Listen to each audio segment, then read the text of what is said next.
that. That's interesting.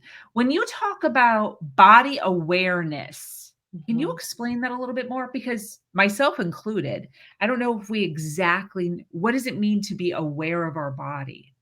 Yep. So I love this topic. This is actually how I got into all this years ago. I used to be in academia. I left it all because I found this way of movement. It's kind of like yoga, but different. It's not like the regular yoga you're going to see out there. What I learned was most of us, especially, I'm a former academic and an intellectual, heady. Most people are thinkers. Like there's even a lot of people doing mindset work, but they're still not, the mind isn't in the brain. It's not thinking. The mind is actually in the pinky toe. It's in the fingers. It's in the back of your heart. Like it's all over. It's in the booty. And so body awareness is, can you bring your mind into your whole body all at one time and then know what it's doing all the time? And can you move through space feeling your entire body? Most people are asleep from the neck down unless they're working out maybe or doing something like that. But like for example, your fiance, it's like the only reason he's really feeling those little twinges is because his mind is only in the head. It's not thinking about, oh, what is my rib cage doing? What is my heels of my feet doing? So body awareness is complete mindfulness in every single part of your body at all times. And what I'll tell you, it's not easy at first. It's like there's two things. One, it just takes time to practice and start to feel different parts of the body. Also, it takes time for the neural pathways to form. So you have to actually think about your pinky toe to feel it. Otherwise, you're probably not feeling it.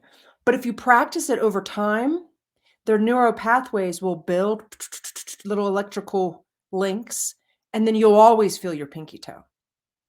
And so this is how little kids move. Little kids can feel, little babies, they can feel everything. And then we lose it over time. We live in a time and in a society where intellectualism, thinking is valued, but body's not valued. It's just, if it was, there wouldn't be so many people unhealthy. And so what's neat about it from a standpoint of like personal development, it's that the more time you spend with your full self, your whole body, you're aware, you can feel everything. You know where your pinky toe is, you know where your booty is, you know where your rib cage is, all the pieces and parts. The more time you spend with yourself, the more you value yourself. The more you value yourself, the more others value you. Mm. It's fascinating, and it's one of those things you have to experience it to understand somewhat. It makes sense, but really, like I walk into a room, I don't care if it's 2 people or 200 people, the entire room changes. And the Mm. only reason is because I'm with myself fully, Mm. you know?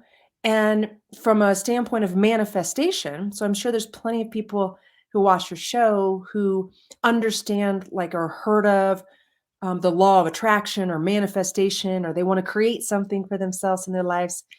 And the piece that's missing for most people in manifesting or bringing forward their vision faster is the feeling state. It's the body. So we can think ourselves, oh, I want a beach house, for example. But if you're only thinking about the beach house and not feeling the beach house, it takes a lot longer and maybe doesn't ever come. But if you feel the feelings of what it's like to be in the beach house, it'll come like super quick. And so I love working with, like high achievers and intellectuals and people who are, high performers, because if I can bridge their really smarty pants ways and then get them to bridge that with the body awareness piece, they always create more in their life faster.